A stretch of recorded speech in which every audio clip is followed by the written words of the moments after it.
Welcome back to our channel Info 366. இன்னைக்கு என்ன இன்ஃபர்மேஷனோட நான் உங்களை சந்திக்கிறேன் அப்படின்னா, மக்களை நேற்று பார்த்தீங்கன்னா இஸ்ரேல் ஹெஸ்புல்லா தாக்கியிருக்காங்க. அதுக்கு காரணமா என்ன மாதிரியான விஷயங்கள்லாம் இருந்திருக்கு. இந்த அமெரிக்கா, இஸ்ரேல், ஈரான் இவங்களுக்குள்ள நடந்துகிட்டு இருக்க இந்த ஒப்பந்தத்தை நிறுத்துறதுக்கான அந்த அடுத்த கட்ட பேச்சுவார்த்தை அப்படிங்கிறது ஒரு விஷயம் போகும் அப்படின்னு சொல்லியிருந்தாங்க. ஆனா ட்ரம்ப் இது சம்பந்தமா பயங்கரமான ஒரு வார்னிங் ஒன்று கொடுத்திருந்தாரு. பதிலுக்கு ஈரானோட வார்னிங் என்ன மாதிரி இருந்தது, பாகிஸ்தான் இந்தியாவுக்கு பயங்கரமான ஒரு மிரட்டல் எல்லாம் கொடுத்திருக்காங்க. அதுக்கு காரணமா இருந்தது இந்த சிந்து நதிநீர் ஒப்பந்தம். இந்த சிந்து நதிநீர் ஒப்பந்தம்னா என்ன, இந்த அக்ரிமெண்ட்டை எப்ப கொண்டு வந்தாங்க, இப்ப என்ன மாதிரியான பிரச்சனைகள்லாம் போயிட்டு இருக்கு அப்படிங்கறத நேத்து வீடியோல ரொம்ப டீடைலா பேசியிருப்போம். சோ மறக்காம அதை செக் பண்ணி பாருங்க. இப்போ இன்னைக்கு அமெரிக்க அதிபர் ட்ரம்ப் அவர்கள் உச்ச நீதிமன்றத்துக்கு எதிராக ஒரு விஷயத்தை பண்ணியிருக்காரு. அது என்ன மாதிரியான விஷயங்கள் பண்ணிட்டு இருக்காங்க, இந்த பாகிஸ்தான் அப்படிங்கிற ஒரு நாட்டால ஆப்கானிஸ்தானா இருக்கட்டும், இல்ல பிஓகேவா இருக்கட்டும், இல்ல இந்தியா, இங்க என்ன மாதிரியான பிரச்சனைகள்லாம் போயிட்டு இருக்கு. அமெரிக்கா, இஸ்ரேல், ஈரான் இவங்களுக்குள்ள நடந்துகிட்டு இருக்க இந்த ஒப்பந்தத்தால இப்ப நமக்கு ஒரு குட் நியூஸ் வந்திருக்கு. அது குட் நியூஸா இல்ல பேட் நியூஸா, இது எல்லாத்த பத்தியும் தான் இன்னைக்கு இந்த வீடியோல ரொம்ப டீடைலா பேச போறோம். சோ வீடியோவை ஸ்கிப் பண்ணாம ஃபுல்லா பாருங்க. அமெரிக்க அதிபர் ட்ரம்ப் அவர்கள் அப்படின்னாலே நமக்கு இன்னாடா சொல்றது அப்படிங்கிற மாதிரி தான் இருக்கும். ஏன்னா அவர் பேசுறதே பாத்தீங்கன்னா மாத்தி மாத்தி பேசுவாரு, இல்லைன்னா அமெரிக்காவை புகழ்ந்து பேசுவாரு, இல்லைன்னா தன்னைத்தானே புகழ்ந்து பேசுவாரு. இந்த மாதிரி தான் அவர் பண்ணிட்டு இருப்பாரு. இன்னொரு பக்கம் எவ்வளவுதான் அடி வாங்கினாலும் நான் அடி வாங்கல, மத்தவங்கள தான் அடிச்சேன் அப்படின்னு சொல்லிட்டு ரொம்ப பெருமையா பேசுவார்ல, இந்த மாதிரியான விஷயங்களை பண்ணுவாரு. இல்லைன்னா அவருக்கு யாரையாவது பிடிக்கல அப்படின்னா அவங்கள வேலையை விட்டு தூக்குவாரு. இந்த மாதிரி விஷயங்கள் தான் நேத்து வரைக்குமே நடந்துட்டு இருந்தது. இப்போ என்ன பண்ணிருக்காங்கன்னா, அமெரிக்க அதிபர் ட்ரம்ப் அவர்கள் அமெரிக்காவோட நாட்டுக்குள்ள இப்போ வேற நாட்டுல இருந்து யாராவது அமெரிக்காவுக்குள்ள வந்தானாலும் சரி, இல்ல சட்டவிரோதமா உள்ள நுழைஞ்சாலும் சரி, அப்படி வர்றவங்களுக்கு அங்க அமெரிக்காவுல பிறக்கிற குழந்தைக்கு நம்ம அமெரிக்காவோட குடியுரிமையை கொடுக்க கூடாது அப்படிங்கிற மாதிரியான ஒரு விஷயத்தை சொல்லியிருக்காரு. இப்போ எக்ஸாம்பிளுக்கு இப்போ நம்ம நாட்டுல இருந்து அமெரிக்காவுக்கு ஒரு ஃபேமிலி போறாங்கன்னு வைங்களேன், அங்க அவங்களுக்கு குழந்தை பிறக்குது அப்படின்னா அந்த குழந்தைக்கு அமெரிக்காவுடைய குடியுரிமை அப்படிங்கிறதுமே கிடைக்கும். இன்னொரு பக்கம் அவங்க அமெரிக்காவோட பாஸ்போர்ட்டா இருக்கட்டும், இல்ல அந்த குழந்தை அங்க படிக்கிறதுக்கான எல்லா உரிமையுமே இருக்கு. அது பிறப்பாலேயே அமெரிக்காவுடைய ஒரு குடிமகன், குடிமகள், அந்த மாதிரி தான் ரூல்ஸ் இருக்கு. இது பாத்தீங்கன்னா 100 வருஷமா இந்த ஒரு சட்டத்தை தான் அங்க ஃபாலோ பண்ணிட்டு இருக்காங்க. சோ இந்த குடியுரிமையை இதுக்கப்புறமா கொடுக்க கூடாது அப்படின்னு சொல்லி அமெரிக்க அதிபர் ட்ரம்ப் அவர்கள் சொல்லியிருக்காங்க. ஒரு முக்கியமான உத்தரவுமே போட்டிருக்காங்க. இது சம்பந்தமா இவருக்கு அகைன்ஸ்டா ஏகப்பட்ட பேர் கேஸ் கொடுத்திருக்காங்க. சோ இப்போ ஃபைனலா இப்போ உச்சநீதிமன்றம் என்ன சொல்லிட்டாங்க அப்படின்னா, நீ சொல்றதெல்லாம் நாங்க கேட்க முடியாது, நாங்க என்ன சொல்றோமோ இத்தனை வருஷமா நாங்க என்னத்தை ஃபாலோ பண்ணோமோ அதை தான் திரும்பவுமே ஃபாலோ பண்ண போறோம் அப்படிங்கிற மாதிரியான விஷயங்களை சொல்லியிருக்காங்க. அசிங்கப்பட்ட ஆட்டோக்கார அப்படிங்கிற மாதிரி தான் இப்போ அமெரிக்க அதிபர் ட்ரம்ப் அவர்கள் அசிங்கப்பட்டிருக்காங்க. எதுக்கு இந்த தேவையில்லாத வேலை அப்படின்னு தெரியல. இது ஒரு பக்கம் இருக்க, இப்போ பாகிஸ்தானால மத்த எல்லா நாடுகளுக்குமே பிரச்சனை அப்படின்னு தான் சொல்லணும். ஏற்கனவே பாத்தீங்கன்னா பாகிஸ்தான், ஆப்கானிஸ்தான் அவங்களுக்குள்ள தாக்குதல் அப்படிங்கிறது ஒரு 2 மாசமா ஸ்டாப் பண்ணி வச்சிருந்தாங்க. இப்போ திரும்பவுமே ஸ்டார்ட் பண்ணிட்டாங்க. இப்போ ஆப்கானிஸ்தான் என்ன பண்ணிருக்காங்க அப்படின்னா, பாகிஸ்தான்ல ஒரு ட்ரோன் அட்டாக் ஒன்னு பண்ணிருக்காங்க. எதுக்காக அப்படிங்கறத தெரிஞ்சுக்கிறதுக்கு முன்னாடி ஏன் அந்த அட்டாக் பண்ணாங்க அப்படிங்கறத பார்க்கலாம். பாகிஸ்தான்ல ISISK அப்படின்னு சொல்லக்கூடிய ஒரு பயங்கரவாத ஒரு தீவிரவாத அமைப்பு ஒருத்தவங்க இருக்காங்க. சோ அவங்கள காலி பண்ணணும் அப்படிங்கிறதுக்காக தான் ஆப்கானிஸ்தான் இந்த ஒரு ட்ரோன் அட்டாக் அப்படிங்கறத பண்ணிருக்காங்க. சரி, ஓகே, இப்போ இவங்க அட்டாக் பண்றாங்க அப்படின்னா பாகிஸ்தான் இதுக்கு முன்னாடி ஏதாவது பண்ணிருப்பாங்கல்ல, அப்போ அவங்க சைடுல இருந்து என்ன பண்ணிருக்காங்க அப்படின்னா, ஆப்கானிஸ்தான்ல பொதுமக்கள் அதிகமா இருக்கக்கூடிய இடத்துல இந்த தாக்குதல் அப்படிங்கிற ஒரு விஷயத்தை பண்ணிருக்காங்க. அதுக்கு பதிலடி கொடுக்கிற விதமா தான் இந்த மாதிரியான ஒரு அட்டாக் அப்படிங்கிறது நடந்துகிட்டு இருக்கு. சோ இது ரொம்பவே அதிகமா போச்சு அப்படின்னா, இப்போ அமெரிக்கா, இஸ்ரேல், ஈரான் இவங்களுக்குள்ள நடந்துகிட்டு இருக்க வார் மாதிரி இந்த ஒரு வார் அப்படிங்கிறதுமே இது அடுத்த கட்டம் ரொம்பவே மோசமா இருக்கும் அப்படின்னு சொல்லிட்டு இருக்காங்க. சோ இது எங்க போய் முடிய போகுது அப்படின்னு சொல்லி தெரியல. இன்னொரு பக்கம் இப்போ பாகிஸ்தான் என்ன பண்ணிருக்காங்கன்னா, POK, அதாவது பாகிஸ்தான் ஆக்குபைட் காஷ்மீர், அந்த ஒரு பகுதி இது இந்தியாவுக்கு தான் சொந்தமான ஒரு பகுதி. இதை என்ன பண்ணிருக்காங்கன்னா, பாகிஸ்தான்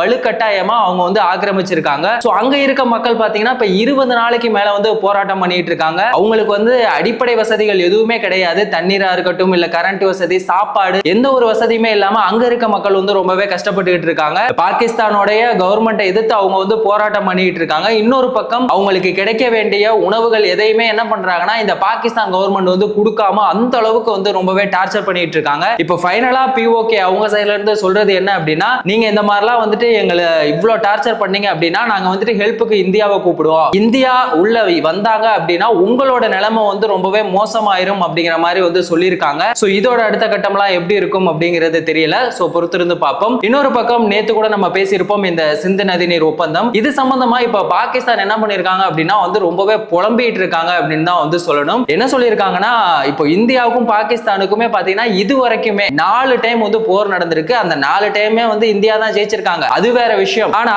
அப்பலாம் கூட நீங்க இந்த சிந்து நதிநீர் ஒப்பந்தம் அப்படிங்கறத வந்து ஸ்டாப் பண்ணல. இப்போ எதுக்காக ஸ்டாப் பண்றீங்க அப்படிங்கிற ஒரு கேள்வியையும் கேட்டிருக்காங்க. இப்போ நம்ம இந்தியா சைடுல இருந்து ஸ்ட்ராங்கா ஒரு விஷயம் என்ன சொல்றாங்க அப்படின்னா, தண்ணி தான் ஓடணுமே தவிர அது வந்து ரத்தம் ஓடக்கூடாது அப்படிங்கிற மாதிரியான ஒரு விஷயத்துல வந்து நாங்க ரொம்பவே ஸ்ட்ராங்கா இருக்கோம் அப்படின்னு வந்து சொல்றாங்க. அதாவது இப்போ பாகிஸ்தான் என்ன பண்ணிட்டு இருக்காங்க அப்படின்னா, ஏகப்பட்ட இடங்கள்ல வந்துட்டு தாக்குதல் அப்படிங்கிற ஒரு விஷயத்தை வந்து பண்ணிட்டு இருக்காங்க. இதனாலதான் இப்ப இந்தியா என்ன பண்ணிருக்காங்கன்னா டெம்பரவரியா இந்த அக்ரிமெண்ட்டை வந்து ஸ்டாப் பண்ணி வச்சிருக்காங்க.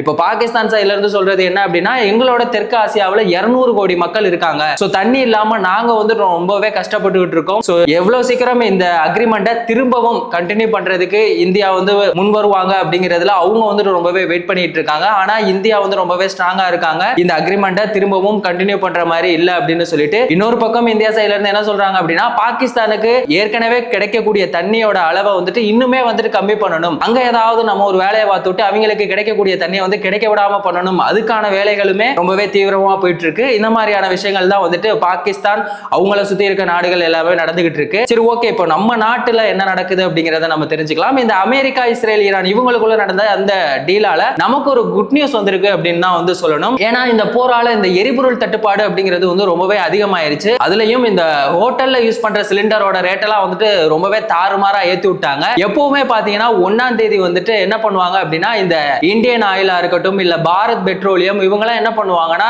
இதுதான் வந்து ரேட்டு, அதாவது 1ஆம் தேதி அவங்க என்ன ரேட் பிக்ஸ் பண்றாங்களோ அதுதான் அந்த மந்த் ஃபுல்லாவே இருக்கும். சோ அப்படி இப்போ என்ன ரேட் பிக்ஸ் பண்ணிருக்காங்க அப்படின்னு சொல்லி பார்த்தோம்னா, இதுக்கு முன்னாடி நம்ம ஹோட்டல்ல யூஸ் பண்ற அந்த கேஸ் சிலிண்டரோட ரேட் அப்படிங்கிறது பாத்தீங்கன்னா 3283 ரூபாய் இருந்தது. இப்போ அதுல என்ன பண்ணிருக்காங்கன்னா 177 ரூபாய் வந்து கம்மி பண்ணி 3102 ரூபாய் அப்படிங்கறத ஒரு கொஞ்சம் கம்மி பண்ணிருக்காங்க. சோ இது வந்து நமக்கு ஒரு நல்ல ஒரு ஆறுதல் அப்படின்னு வந்து சொல்லலாம். ஏன்னா ரேட் வந்து இன்க்ரீஸ் ஆகல, கொஞ்சம் கம்மியா இருக்கு அப்படிங்கிறது ஹோட்டல்ல இருக்கவங்க கேஸ் யூஸ் பண்ற எல்லாருக்குமே வந்துட்டு ரொம்பவே ஒரு நல்ல சந்தோஷமான ஒரு விஷயம் தான். ஏன்னா இப்ப ரேட் அதிகமாச்சு அப்படின்னா அது மூலமா பாதிக்கப்பட போறது யாரு அப்படின்னா நம்ம மட்டும் தான். ஏன்னா நமக்கு ரொம்ப பிடிச்ச எந்த ஒரு சாப்பாடா இருந்தாலும் அதோட ரேட் எல்லாத்தையுமே வந்துட்டு ஏத்திடுவாங்க. இன்னொரு பக்கம் இந்த சென்னையில எல்லாருமே வந்துட்டு பிஜில தான் தங்கி இருக்காங்க. சோ அவங்களுடைய அந்த தங்கி இருக்க அந்த ரெண்டோட ரேட்டா இருக்கட்டும் இல்ல அங்க இருக்க சாப்பாடோட ரேட் எல்லாமே வந்துட்டு இன்க்ரீஸ் ஆகிறதுக்கான சான்சஸ் வந்து ரொம்பவே அதிகமா இருக்கு. சோ அது வந்து இதுக்கப்புறமா இருக்காது. இதுக்கப்புறமா இந்த எரிபொருள் தட்டுப்பாடு அப்படிங்கிற ஒரு விஷயமே இருக்காது, படிப்படியா குறைஞ்சிரும் அப்படிங்கிற மாதிரி தான் வந்து சொல்லியிருக்காங்க. சரி, ஓகே, அப்போ வீட்டுல நம்ம யூஸ் பண்ற கேஸ் சிலிண்டரோட ரேட்ல ஏதாவது மாறி இருக்கா அப்படின்னு சொல்லி பார்த்தோம்னா,